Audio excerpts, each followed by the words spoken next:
श्री नागेश्वर झुंका चॅनलवर सर्व भक्तांचं स्वागत आहे। आपण या व्हिडिओमध्ये बघणार आहोत अतिशय सुंदर असं कीर्तन उद्धवजी महाराज हैबतपूरकर यांचे भव्य कीर्तन आपण या व्हिडिओमध्ये बघणार आहोत। श्री कृष्ण गोविंद हरे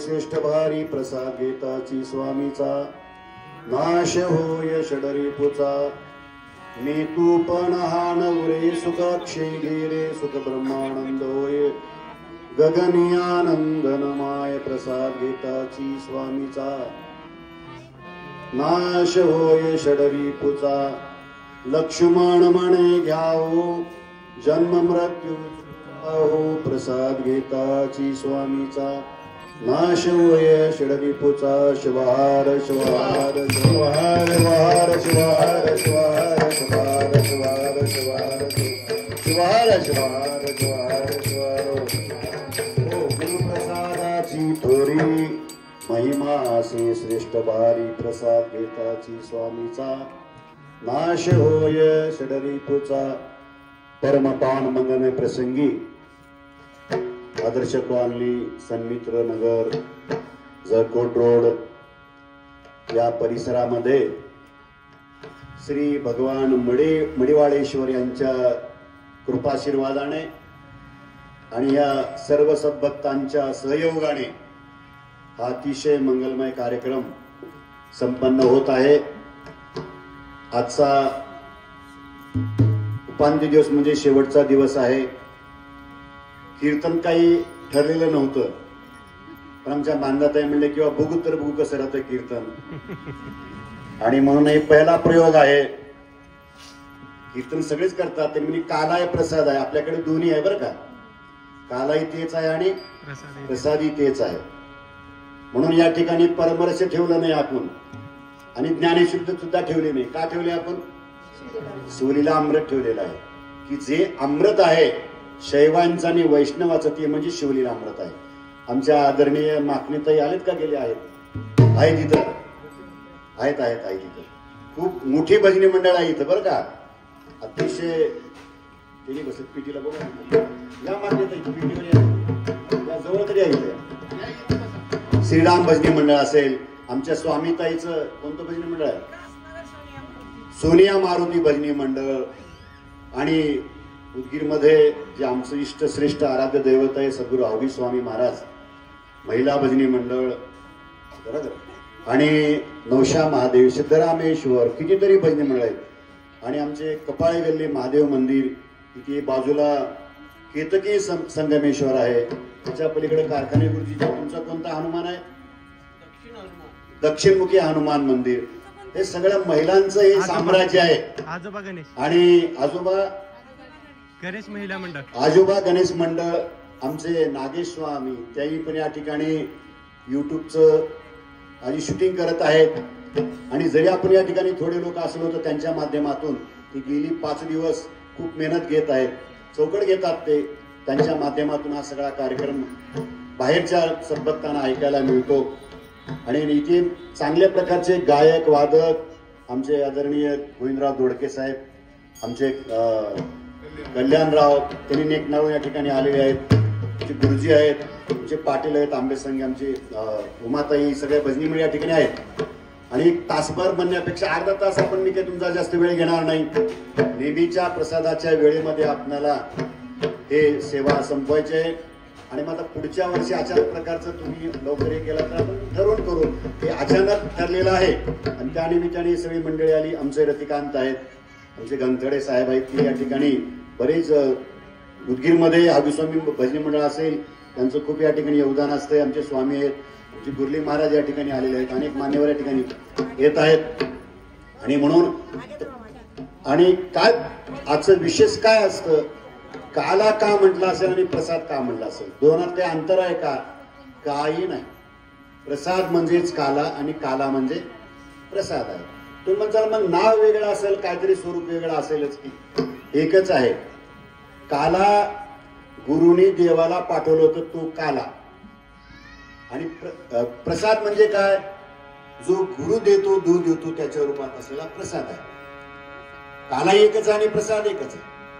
काल्याने तुमचं आमचं दुःख निरसलं जातं आणि प्रसादानं दुःख निरसलं जातं. आणि संप्रदायामध्ये कुठे काला म्हटला जातो आणि कुठे प्रसाद म्हणला जातो. काल्याचा प्रसाद, प्रसादाचा काला, दोन्ही एक रूपात आहेत. आणि आता आमच्या ताईने सांगितलं, मापणे ताईने, राम मंदिरामध्ये, मी काय पुन्हा विसरून जाईन, सुरुवातीला तुमचं जरा लक्ष असतंय, थोडं ऐकून गेले की मग काय तर वाटतं मला. सुरुवातीला सांगितलेली बरंच होते ना. 30 जुलै ते 4 ऑगस्ट राम मंदिर मध्ये शिवलीला अमृताचं पारायण होणार आहे. टाळ्या वाजवा, अजून पारायण होणार तुम्हाला. आणि त्याचं नियोजन, आपलं आयोजन आदरणीय आमच्या भगिनी माकणे ताई की श्रीराम भजनी मंडळ आपले सगळं करणार आहोत. विठाई भजनी मंडळ करणार आहेत. विठाई भजनी म्हणजे ऐश्वर्य संपन्न भजनी मंडळ आहे, असं तुम्ही समजू नका. जसं आपण रोजच लक्ष्मी आपण होतो, पण कधी कधी आपण घरामध्ये का बसतो, कधी कधी का बसतो लक्ष्मी बसतो. तसं उदगीरमध्ये काही भजना मंडळ आहे.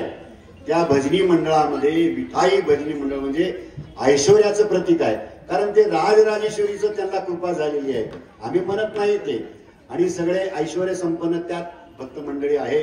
आणि भगवंतांनी त्यांना तसं ऐश्वर्य द्यावं आणि ते आम्हालाही पाहता यावं, आम्हालाही मिळावं. आणि ऐश्वर्य संपन्न असलेल्या अशा प्रकारचे विठाई भजनी मंडळ असेल, श्रीराम भजनी मंडळ असेल, सगळे ऐश्वर्य संपन्नच आहोत. पण त्यातल्या त्यात त्यांचं खूप मोठं योगदान आहे. आणि त्या मंडळाने या राम मंदिरमध्ये रामेश्वराची स्थापना आणि शिवलीला अमृताचं पारायण 5 दिवसाचं आत्ता आपण जसं केलेलं आहे, अशा प्रकारचं पारायण आता उदगीरमध्ये आमचे कारखाने गुरुजी मंडळ ते किंवा आमच्याकडे करायचंय. त्यामुळे 1-2 कोणतरी यजमान उभा करा, तिथे आपण शिवलीला अमृताचं पारायण करू. आणि जमेल तर तिथे जवळपास आपण जास्तीत संख्येने या. ग्रंथाची काही किंमत नाही आता, खरं म्हणजे कीर्तनात बोलले ते लाईव्ह चालू आहे. अहो 130 रुपये काहीच मिळणार, 130 रुपयाला काय मिळते आता बोलू नये, पायातलं सुद्धा मिळत नाही. तुम्ही म्हणाला होता तुम्ही ते, पण काही ग्रंथ असले पाहिजे. आणि तुमचे ग्रंथ आहेत ते, तुमचे म्हणजे माता भगिनीचे आहेत ते. श्रावण आला की तुम्ही काय करता, 11 अध्याय तरी 42 आता आपण वाचलो त्या ठिकाणी, आणि तुम्ही वाचलंच पाहिजे ते. आणि म्हणून प्रत्येकाच्या घरामध्ये तो ग्रंथ असावा. आणि बरेच दिवस आहेत ज्यांना कोणाला ग्रंथ मिळत नसेल ते आम्ही देऊ. आता आमच्या त्या महाराजांसाठी आणली होती गेल्या वर्षी 25-30 ग्रंथ आणलो, 50 ग्रंथ आणलो आपण. आता त्याच्यातल्या काही 11 आहेत. कोणी गेला असेल, कोणी राहिला असेल, कोणी घेऊन गेला असेल, त्याच्याबद्दल काही नाही. ज्यांना कुणा ग्रंथ नाहीत ते आम्ही त्या ठिकाणी तिथून देऊ. पण शक्यतो सर्वांनी आपला पण ग्रंथ यावं. आणि रामेश्वराच्या स्थापनेच्या निमित्ताने आपण सगळ्यांचा हातभार लावावा. आणि तुम्हाला काय तर त्याच्यामध्ये नक्की आपलं काय होत असतं, आपला भाग्योदय होत असतो. भाग्याचा उदय आणि तीही जोडी, भाग्याचा उदय तेही जोडे संत पाय, तेही जोडे संत पाय, तेही जोडे संत पाय. भाग्याचा उदय तेही जोडे संत पाय, तेही जोडे संत पाय, भाग्याचा उदय तेही जोडे संत पाय, भाग्याचा उदय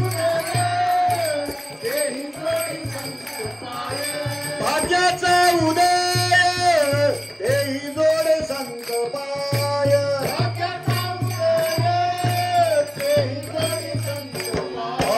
भाग्याचा उदय तेही जोडे संत पाय, तेही जोडे संत पाय, तेही जोडे संत पाय, भाग्याचा उदय तेही जोडे संत पाय, तेही जोडे संत पाय, तेही जोडे भाग्याचा उदय ती जोडे संत पाय. आणि म्हणून पुष्कळचे प्रमाण आहेत. गुरु आणि संतांचं एकच रूप असतं. अशा प्रकारच्या तुमच्या आमच्या काहीतरी जीवनामध्ये संगती घडणं म्हणजे आपलं काय असावं, भाग्य असावं लागतं, ते सुकृत असावं लागतं. भाऊ आमुचे सुकृत म्हणून झालो, शोभुक्त भूत सुकृताची जोडी म्हणून विठ्ठल आवडी. विठ्ठल म्हणजेच महादेव आहे. तुम्ही जर कधी पांडुरंगाची पूजा आता आहे तर चालूच आहे सगळे. मगाशी तुम्हाला सांगितलं ज्ञानेश्वर महाराजांच्या अगोदर आळंदीमध्ये कोण होतं? कोण होतं? कोण होतं? बोला मोठ्याने. सिद्धेश्वर. ज्ञानेश्वर महाराज समाधी घेण्याच्या अगोदर आळंदीमध्ये कोणता देव होता? सिद्धेश्वर. अशा प्रकारे पंढरपूरची असंच आहे. नाही, विठ्ठलाच्या मस्तकावरच काय आहे? महादेव आहे, शिवलिंग आहे. आणि म्हणून आपण कधी कधी वाटतं किंवा ज्या ज्या काळामध्ये जशा प्रकारे, हे बघा पूर्वीच्या काळामध्ये एक डॉक्टर होता आणि त्यानं ते असं काही लावून बघत नव्हतं. हात धरलं की त्यानं ओळखत असं काय. आता डोळ्याचा डॉक्टर वेगळा, कानाचा डॉक्टर, किडनीचा डॉक्टर, वाल गेलेला डॉक्टर, डोळ्याचा डॉक्टर. आता किती डॉक्टर झाले? का झाले? गरज पडली म्हणून. जसे गरजेनं झाले का नाही तसं कधी कधी अवतार सुद्धा गरजेनं होतात. अवतार सुद्धा कशाने होतात? गरजेनंच होत असतात. आता कृष्णाचा अवतार, रामाचा अवतार. कृष्णावतारामध्ये राक्षस होतेच, कंस मातला म्हणून देवाला यावं लागलं. राम अवतारामध्ये कोण त्रास करत होतं? साधू संताला सगळ्याला रावण करत होता. आणि मग कुणाला यावं लागलं? रामाला यावं लागलं. अहो एवढंच नाही, स्वतःची बायको बिचारा आपलापून तो नांदीत होता. बापाच्या वचनानं कुठे गेला? वनवासात गेला. लोक कुठेही तुम्हाला नीट राहू देतील, वाईट लोक कुठेही नीट राहू देतील. आता त्यानं काय केलं होतं का प्रभू रामचंद्रानं? आणि महाराष्ट्रातून त्याची पत्नी चोरून नेली. कुठून नेली? रावणाची सीता कुठून नेली माहिती आहे? रामाची सीता कुठून नेली रावणानं? बरोबर आहे. कुठून नेली? पंचवटी माजून नेली. पंचवटी कुठे आहे? आता येणारा कुंभमेळा तिथं आहे. पंचवटी म्हणजे नाशिक. नाशिक मधून रावणानं कुणाला घेऊन गेलं? सीतेला घेऊन गेलं. आपल्या महाराष्ट्रातून घेऊन गेलं. आणि मग प्रभू रामचंद्र आणि महाराष्ट्रात होत असेल त्याच्या इथून सगळे, आणि त्याच्यासाठी त्यांना अवतार घेतला होता. आणि आपण जे रामेश्वराची स्थापना करणार आहोत, रामेश्वराची स्थापना कुठे आहे? तामिळनाडूच्या तिथे खाली समुद्राच्या कडला. ते कोण स्थापन केलं माहितीये का? जेणे कोणी रामेश्वर आपण सगळेच मुली जाऊन येतो. मी बरीच मुली सगळी जाऊन, 24 महिला म्हणजे वर्षाला महाराज घेऊन जातात. तिथे 1012 खांबाचं मंदिर आहे, भव्य दिव्य मंदिर आहे. आणि ते रामेश्वराची स्थापना कोण केलेली आहे? कोण केलेली आहे? प्रभू रामचंद्रांनी स्थापन केली. रामचंद्राचा ईश्वर, रामचंद्राचा ईश्वर, रामचंद्राचा ईश्वर, रामचंद्राचा ईश्वर, रामचंद्राचा ईश्वर.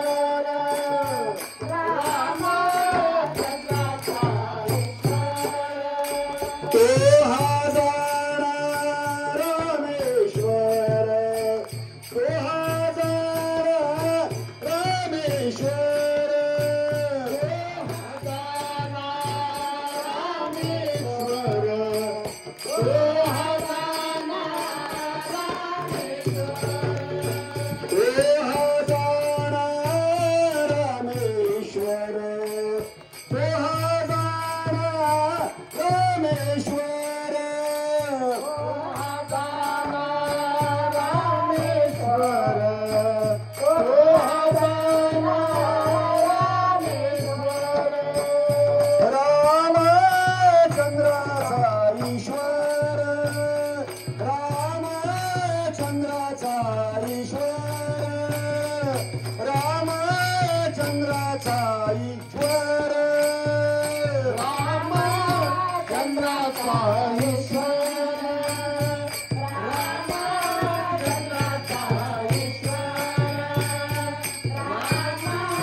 रामचंद्राचा ईश्वर तो हा जाणा.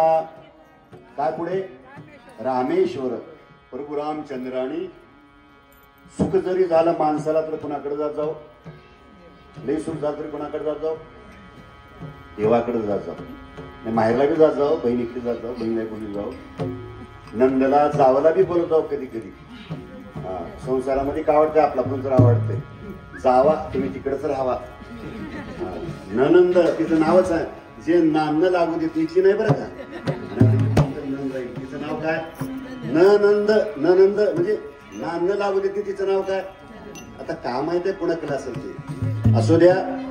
सुख जरी झालं तरी कुणाकडे जात जाऊ? देवाकडे, कारण सर्व सुखाचा भांडारी कोण आहे? देव आहे. सर्व सुखाचे भांडार तो हा पार्वतीचा वर, गावुनाचो आनंदाने बाहू कैलासीचे. आणि दुःख जरी झालं तरी कुणाकडे जाऊ? कुणाकडे जाऊ? हेंड्रेलच्या बाटलीकडं, फाशीकडं, दाव्याकडं, दोरीकडं.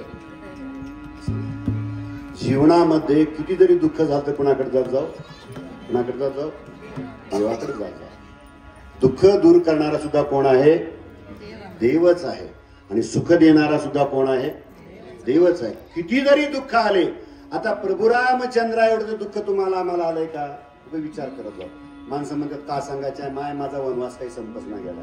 आता तुझी बायको नेलं, किती येण्याचा बाजार असेल का? तुला घर पण नेलं का, दार नेलं, काय काय नाही. कधी कधी रामाकडे बघत जा, कृष्णाकडे बघत जा, तुम्ही कधी कधी अक्का महादेवीकडे बघत जा, मीराबाईकडे बघत जा.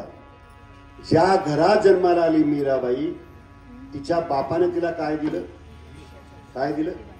विष दिलं, विष. पण तिनं घेतली होती दीक्षा सद्गुरुनाथाकडून. सहज दिंडी चालली होती वाड्याच्या खालून अशी, आणि तिने पाहिलं ते गजर पाहिल्या बरोबर तिला आवडलं ते. माणसं कधी कधी देवाचं भजन बी आवडत नाही. हे का किरकिर लागले वाटते, मग दोस्त उडतं त्यांचं. काही काही लोकांचं का करता, हे का करताय? त्याच्या घरात किती का गर्दा राहणार, काय का किती का गर्दा, लग्नामध्ये किती का मोठा डीजी लावणार आपल्या, त्याचा गर्दा वाटणार. रात्रभर गर्दा करतात, नाचत्यात, बाजा वाजवत्यात, त्याचा गर्दा वाटणार. 1-2 घंटे भजन झालं तर डोसकं उठले व आमचं डोसकं उठले मध्ये. इथं नाही बरं का, बाहेर लोक कधी कधी म्हणत असतात. अरे काही जरी झालं, आणि ती खाली दिंडी चालली होती, दिंडी जाता जाता पाहिलं तिनं ते, आणि मलाही भजन करावं वाटलं नाही. आणि तुम्ही पाहूनच सगळे भजन शिकला. पुढे गेली आमची शिकापा. हे जे एवढं सगळं वाढलेलं आहे ते तुमच्यामुळेच वाढलेलं आहे. आमच्या ह्याच्यात काही नाही. काल सांगितलं तुम्हाला आम्ही ते पारायणामध्ये तर इथे एकच पुरुष होता आमच्याकडे, बाकी सगळे तुम्हीच होतो इथे. आणि आता इथे तुम्हीच राहणार आहोत ते. असो, मीराबाईनं दीक्षा घेतली, नामाची दीक्षा घेतली होती. आणि काही करायचं, हातात जरी काय तर देवाला दाखवायचं, घ्यायचं तो. म्हणून आपणही कधी कधी काही घेत असताना नमस्कार करत असतो. जेवायला बसल्यावर अगोदर काय करतो? ताटाच्या भोवती काय करतो? पाणी नाही ते, त्याला कोणता देव म्हणतात? विश्वदेव का वैश्वदेव म्हणतात? वैश्वदेव करतो आपण ते. आपण प्रसाद म्हणतो ते. हे देवा तू दिलेलं आहेस आम्हाला, आणि त्याच्यातले अगोदर तुझंच आहे ते. आणि मग ते लिंगायत संप्रदायामध्ये त्याला प्रसाद म्हणतात. त्याला ते आपल्या इकडे भगवंत असतो जवळ इथे, आणि त्याला ते दाखवतात आणि ते घेतात. आत्ताचं जेवण वेगळं. तुला सहज आठवलं मी तुम्हाला सांगतो. मी जे कोणी प्रसादी दीक्षा घेतात, लिंगाला दाखवलं की पोळी असो, रस असो, भात असो, कढी असो, लिंगाला दाखवा कुठे थोडं ताटात राहत होतं, आणि ते सगळं एकाच कालवायचं. तुम्हाला पटणार नाही. लिंगाला दाखवायचं तेवढं ते पोळी आहे. लिंगाला म्हणायचं की काय कपा इदू हळगी आद, इदू पाना आद, इदू ब्याळी आद, इदू रस्सा आद. नोडलं तिने देवाने, नोडलं तिने देवा तू पाहुलास का, आणि तू सगळं एकातच घालायचं. कशात घालायचं? ताटात घालायचं, आणि ते हाताने कालवायचं. असं वेगळं नाही. ते लिंबाचं असेल, लोणचं असेल, ते कोणता आंबा, ते आता कोणता आंबा? केशर आंबा, सगळं त्याचं सगळं मध्ये घालायचं, आणि ते सगळं कालवायचं आणि पुन्हा नमस्कार करून ते तसंच प्यायचं. ते कसं वाटतं तुम्हाला? अवघड आहे. पूर्वी अशी प्रसादिक होती. वेगळं काय बसायचं नाही. ते कशाची चव घ्या, आमची मधली एकच चव आहे, ते म्हणजे शिवनामाची चव आहे. नामाची चव होती. हिला आंबट आहे का, तिखट आहे का, गोड आहे का, साखर आहे का, मीठ कमी, ते काही नाही. ही प्रसादिकीची आमची आता जी अभंग आहे ना, आता मी प्रसादाला घेतला ते दक्षिण महाराजचा अभंग आहे. आणि ते असेच होते. योगा ते करत असताना पूर्वीच्या काळामध्ये सराची गरज होती, सराची, आणि त्यांच्या ताटामध्ये पालीनं उठली. प्रसादाचा अभंग नाही, मनमत स्वामींनी संप्रदाय उभा केला. जसं रामकृष्णाच्या मध्ये काला कोणाचा होतो? कुण्याच देवाचा काला आहे ना. काला कोणाचा होतो? फक्त कृष्णाचा. तशी ती प्रसाद या संप्रदायामध्ये अभंग कोणाचा होतो प्रसादाला? फक्त लक्ष्मण महाराजाचा. आणि त्यांनी ते प्रसाद घेत असताना पाहिलं, असं ताट उचलल्याबरोबर मध्ये पालीनं गरळ उठली. पाली एवढा टाकलं, मला काय करायचं, काही कारण पिऊन घेतलं, त्यांच्या अंगात फोडं सुरू झाले. असं लक्ष्मण महाराजचा अभंग उगं नाही. असं संत कधी कधी जीवनामध्ये आपल्याला वाटतं की महाराज लोकांना सुख राहत असेल. आता काही लोक सुखाचे महाराज वेगळे आणि सुख लाभलेले महाराज वेगळे आणि सुख घेणारे महाराज वेगळे असतात. अशा प्रकारे लक्ष्मण महाराजांचा अभंग प्रसादात उगाच उगा कोणी घेत नाही कुणाचा अभंग त्या ठिकाणी. ते अंगाला सगळं बाहेर निघालं पण ते का समजून घेतले होते प्रसाद समजून. अशा प्रकारे मीराबाईने जे काही घेईल ते काय म्हणायचे कुणाचा प्रसाद आहे देवाचा प्रसाद. आणि तिने सांगितली होती बाजूला चाललं होतं कृष्णाचं नाव घेत सगळी दिंडी निघाली होती ती. आणि त्या दिवसापासून घरला तिने बोलवलं म्हणून आपल्याकडे गुरुला जन्माला वार करायला कुणातरी बोलवायचं आपल्याकडे प्रथा आहे. त्याला बोलल्याशिवाय तुम्ही जर पंढरपूरला गेला तर कमीत कमी एकाला नाही झालं तर त्या विठोबाच्या नावानं कमीत कमी गाईला तर घास दिला पाहिजे. तुम्हाला वारकरी जर नाही मिळाला आता आता आता कालपुरा मी गेलो होतो प्रस्थानला वारकरी सुद्धा जेवायला मिळणार आता 10 वारकऱ्यांना म्हणत अहो त्यांना 100-200 रुपये दक्षिणा आहे तरी वारकऱ्याला वेळ नाही. आता आम्ही पाहत होतो महाराज पोतेच्या पोते भरला होता प्रसाद वाटेल. दिल्लीतले लोक काय येत नाही बाजूचे जे सावडाचे राहतात का ते सावडी वेगळेच राहते कुठेतरी राहतात ते सावडाचे माठाचे वेगळेच राहतात. त्यांना ते भजन लागणार पूजन लागणार पारायण लागला नारायण लागला त्याला काहीच लागणार. फक्त काय मिळते ते काही मिळवायचे राहतात आणि फक्त मिळवायचं आणि गिळायचं. पण ती गिळायला पचत नाही भला माणसं असो विषय तुमचा मी वेळ घेत नाही. आणि मीराबाईनं जी काही प्रसाद दिली ती देवाला अर्पण करायचं. तुम्हाला माहिती आहे की प्रसादाचं मत तुम्ही का सांगतो मला ते. आणि शेवटी बापाला खूप राग आला. तुम्हाला कधी कधी कुणी रागराग करतात ती उठले की बाई उठे तेवढ्यातून चालले भजनाला चालले. आता काही म्हणा गेले म्हणा आता सगळा कारभार तुमच्या हातात आला. आता बायकाच मिळाल्या तर मिळाले तेवढी समावून ठेवावं लागलं ना. तू वनवास आलाय सगळा ते गेला पूर्वीचा काळ. आता 2-2 बायका मिळतो 3-3 महिना. आता असलेली राहील निघल ह्याला पहिलं सांभाळायची चिंता. आता तुमची चिंता आम्हाला येत आहे नाही मग कट्टी म्हणल्याबरोबर लगेच तिने पळून जाणार आहे. भांडणाची सुद्धा गरज नाही. आता बायकोला भांडणाची सुद्धा गरज नाही. तिने मनात असं आलं असं केलं की लगेच तिथे दारात नवरा शिवहार शिवहार शिवहार शिवहार शिवहार शिवहार शिवहार शिवहार. बापाला आवडलं नाही कोणाला आवडलं नाही. शेवटी सांगितलं बराच वेळ प्रसंग आहे आपल्याकडे वेळ नाही. देवाला दाखवल्यानंतर की तो प्रसाद कसा होता आणि म्हटल्यानंतर आपण मानल्यानंतर तुम्हाला माहित आहे आईनं बापानं आईच्या हातात दिलं हे बघ हे तुलाही मारून टाकतो तुझ्या पुरीलाही मारून टाकतो हे विष आहे तुझ्या पुरीला दे. कुणाला म्हटले कुणाला म्हटलं मीराबाईच्या मायला म्हटलं राजाने. आणि तुझी पोरगी आता तर नको पुष्कळ झालं तुम्ही दोघी बी ऐका नाव. आणि जास्तीत जास्त पोराला पुरीला आधी सांग कोण म्हणते बाप कुणाला म्हणते पुरीला काही सांगायचं तर मायला म्हणते तुझ्या पुरीला सांग म्हणून. आणि पोराला सांगायचं ती एक बार म्हणते तू सांग म्हणून नाहीतर आपला पण सांगते बाप. पण आता तेही राहिलं नाही. आणि मुलीला शक्यतो सांगायचं तर आईलाच सांगावं लागते. राजानं पुष्कळ प्रयत्न केला पण ती काही ऐकलं नाही. ती काही भजन सोडली नाही. घरी प्रकारे भजन करायचं पायात नोकरी बांधायची.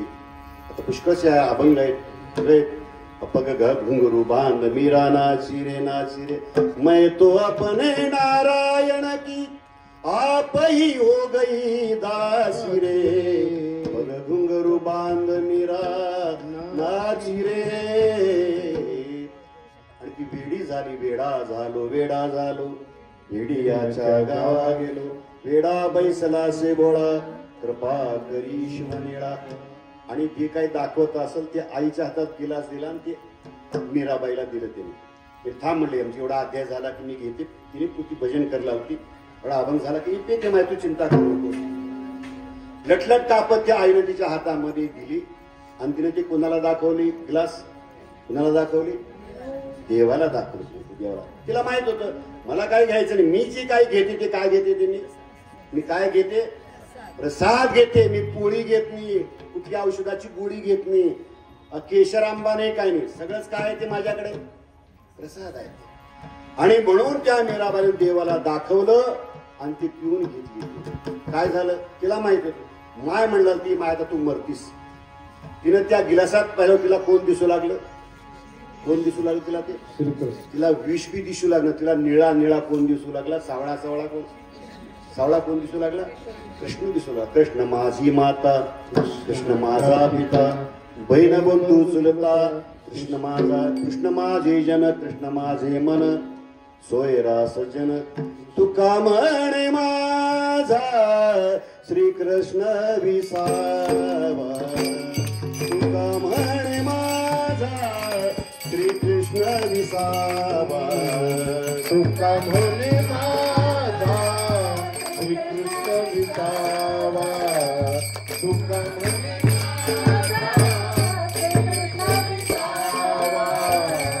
वाटे न करावा परता जीवा वाटे न करावा परता जीवा कृष्ण माझे गुरु कृष्ण माझे तारू कृष्ण माझे गुरु कृष्ण माझे तारू कृष्ण माझे गुरु कृष्ण माझे तारू वाटे न करावा परता जीवा वाटे न करावा परता जीवा कृष्ण माझे गुरु कृष्ण माझे तारू कृष्ण माझे गुरु कृष्ण माझे तारू कृष्ण माझे गुरु कृष्ण माझे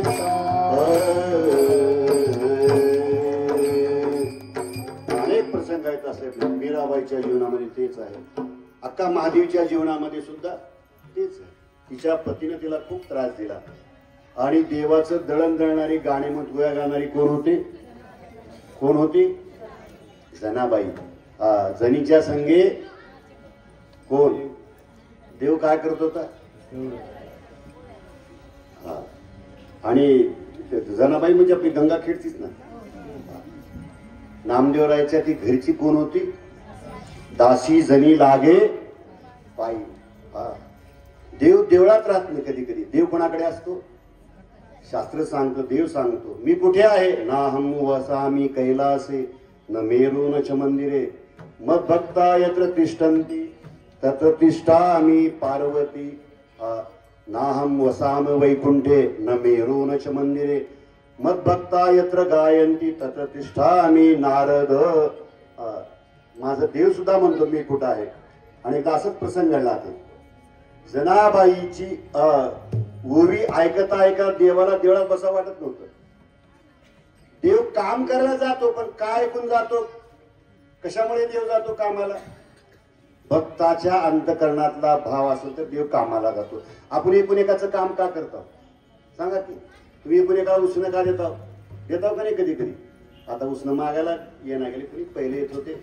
आता उसणं नाही, नुसतं पुसणं सुद्धा नाही. बाजूला कोण राहते पत्ता नाही. उसण्याच्या तर माठ बुडून गेला, पुसणं सुद्धा नाही. बाजू में कोण राहत? हमको मालूम नाही की 2 साल हो गए. आता तुमच्या फ्लॅट मध्ये बाजूला कोण? अजिबात पाहिजे पताच नाही. ते पुसणं सोडून द्या, पुसणं सुद्धा तुम्हाला ध्यानात येणार गेले तर कोण कुणाला विचारलं? देव सुद्धा तिथे नाही. देव काय काय लायचा?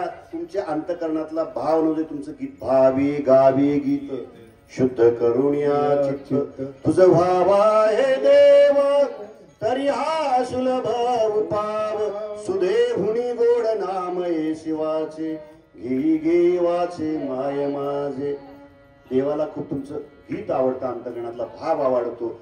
आणि गाणं ऐकावं तर ते पुरुषाचं नाही. आज सुद्धा पुरुषाला रडायला बी येणार, गायला बी येणार, आटायला बी येणार.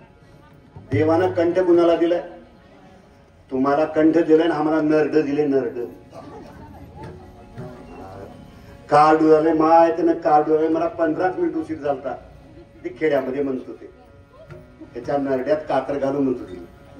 म्हणून आम्हाला देवानं का दिलंय? नरड. तुम्हाला का दिलंय? कंठ. तुमच्या कंठात. म्हणून तर आमच्या गळ्यात काय बी घालणार आम्ही. गोरमाळ नाही ना, पंचपार नाही ना, दियाल त्याने. तुमच्या गळ्यात का घालणार तर बरं वाटतं म्हणतो का? काय घालतं बरं वाटतं आम्हाला? अजिबात जाऊ द्या विषय नव्हता. आणि त्या कंठातून जो मधुर अशा प्रकारचा आवाज येतो, भाव येतो, गीत येतो, माधुर्य येतो आणि ते आवाज कानात गेल्याबरोबर तुमच्या आमच्या हृदयामध्ये एक सात्विक भाव येतो. देव सुद्धा तेच आवडतो. तो कधी कधी कोणीतरी म्हणलेला आहे देव नाही देवळात, देव नाही मंदिरात, फिरतो बिधी बिधी बिधी देव, देव भाविकाचे गीत ऐकत, देव नाही देवळात.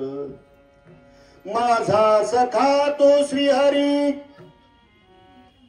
दळण दरी तो जणीच्या घरात, देव नाही देवळात, देव नाही रावळात.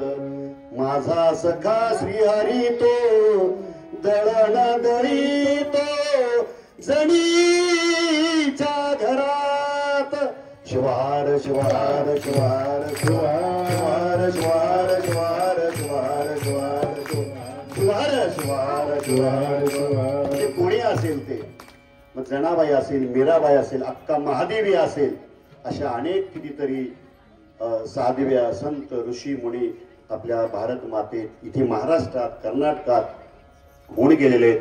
आताही तुमच्या आमच्यात आपण सगळी साधना करत आहोत. आणि म्हणून आपला बराच वेळ झालेला आहे. मी 5-10 मिनिटांमध्ये गुरु महत्व आहे. काल आपल्याकडे शंभुलिंग महाराज येऊन गेले. सद्गुरू अवघी स्वामी महाराजांची खूप मोठी शंकरलिंग महाराज ही संजीवन समाधी आहे. आता आपल्याला काय काय वाटतं ते महाराज काय असेल. आपल्याकडे एक अभंग आहे, शेवट त्याचा हे आहे, कळस मनमत मणी हिची खरे. पुढचं काय, भूईश्वर अवतारे. या भूतलावरती ईश्वराचे अवतार म्हणजे साधू संत तुझे अवतार जाण तयाशी शरण नाही गेलो. देवाचे अवतार म्हणजे साधू संतांचे होतात, गुरुचे होतात असतात. आणि म्हणून जीवनामध्ये प्रसाद घ्यावा. प्रसाद का असेल तेव्हा या प्रसादाच्या अभंगात सांगितलेलं आहे की प्रसाद घेताची स्वामीचा नाश होय काम क्रोध लोभ मोह दंबानी अहंकार. हे 7 शत्रू आहेत. सगळ्यात मोठे वाघ शत्रू नाही आपला, कोणता शत्रू नाही, 6 शत्रू आहेत. त्याला षडविकार म्हटलं जातं. राग आधीच कधी काय म्हणतात, मी त्याला बोलणार नाही म्हणतो आपण. कधी कुणालाही बोलते, गावाचा कडला बोलल, पण मी कुणाला बोलणार नाही. आता का बोलायचं त्याला, ते बोल मला बोलावंच वाटणं गेलं हो.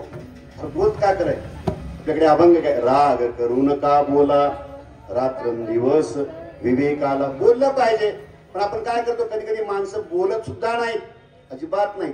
कुणाचा ते राग येतो. का राग येतो, पहिल्या सुरू आहे. तुमचं बोलणं चालू राहिलं की तुमचा राग निघून जातो. राग निघून गेला की क्रोध निघून जातो. राग निघून गेला की रोग निघून जातो. आणि क्रोध गेल्यावर तुम्ही एकूण एकाला का प्रेम समजा तुमचा कामही निघून जात असतो. काम, राग, लोभ, क्रोध, मोह, अहंकार तुमच्यात येऊ शकत नाही. आणि 6 विकार आहेत. आपल्याला कधी कधी वाटतं कोण शत्रू आहे. तुम्ही कुणाबरा बी लढचाल, तुम्ही कामाबरा लढू शकत नाही, क्रोधाबरा लढू शकत नाही.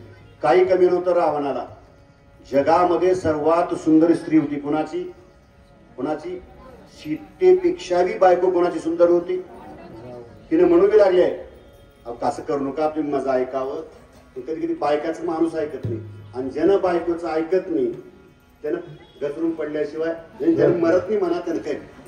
बायको कशाला मारून घाल त्यांना वर याला उगीच्या उगा. आणि यानं मारून गेले आपल्या कपाळाचं कुंकू निघून जाते.